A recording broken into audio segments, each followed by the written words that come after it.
In May 2021, something invisible began to move inside one of the most critical systems in the United States. No one noticed at first, because there were no explosions, no alarms, no physical signs that something was wrong. But at that moment, an attack was already underway, moving silently through corporate servers. The target was not a bank, nor a social network. It was something far more sensitive. It was the main fuel artery of an entire country. A critical infrastructure that could not afford to fail. Colonial Pipeline transported nearly half of the fuel consumed on the east coast of the United States. Gasoline, diesel, jet fuel. Everything depended on that system working perfectly every single day. And at that moment, without anyone knowing, that system was already compromised. It all started days earlier, when an extremely simple piece of information appeared in a dangerous place. A leaked password, reused, forgotten, but still active within the company. For a regular user, that would be irrelevant, but for professional hackers, it was an open door. And not just any hackers, but a group specialized in turning simple access into massive crises. They operated like a company, with goals, processes, and even technical support for attacks. Their name was DarkSide. Their model was simple: invade, steal, lock, and charge millions to give control back. But unlike common attacks, they didn't act fast. They observed first. For days, they mapped systems, understood access points, and studied exactly where to strike. They didn't just want to get in. They wanted to cause maximum impact. And for that, they chose the perfect moment, when no one was paying attention. That's when the attack truly began. Files started being encrypted. Internal systems stopped responding. And within minutes, critical parts of the operation simply shut down. But the worst had not happened yet. Because the attack wasn't focused only on systems, it was about to reach the real world. And when that happened, millions of people began to feel the consequences. When the systems stopped, the first reaction was not panic. It was confusion. Alerts began to appear, but no one understood the true scale of what was happening. It seemed like a common technical failure, something that would be fixed in minutes. But then entire systems started disappearing, one by one. And it was at that moment that they realized it wasn't an error. It was an ongoing attack, and it was already inside everything.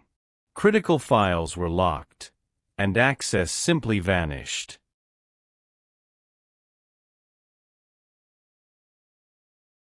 And then came the message that would completely change the course of the situation.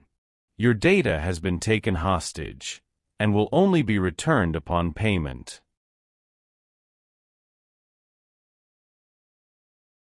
But the problem was no longer just digital, it was physical. Without control of the systems, there was no way to guarantee the safety of the operation. And the decision made was extreme, but necessary, to completely shut down the largest fuel distribution system in the country. And that's when the problem left the digital world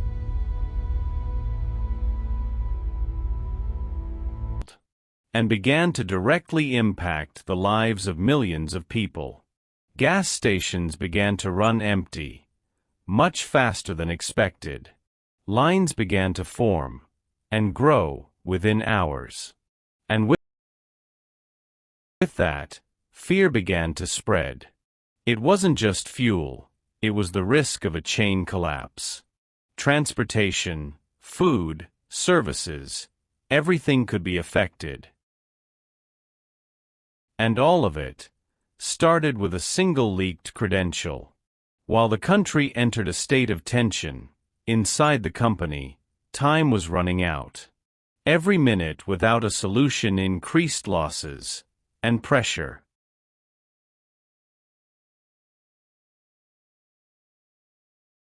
And then came the hardest decision of all: pay or risk an even greater collapse.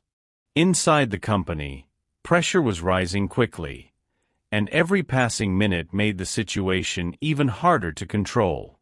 Time was against them, and there was no room for mistakes.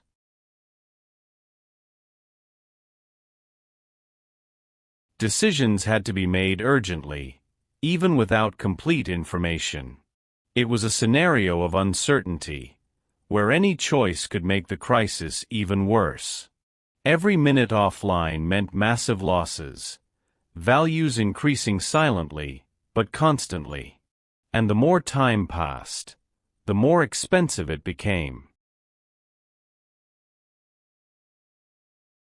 But the real problem wasn't just money. It was the lack of control.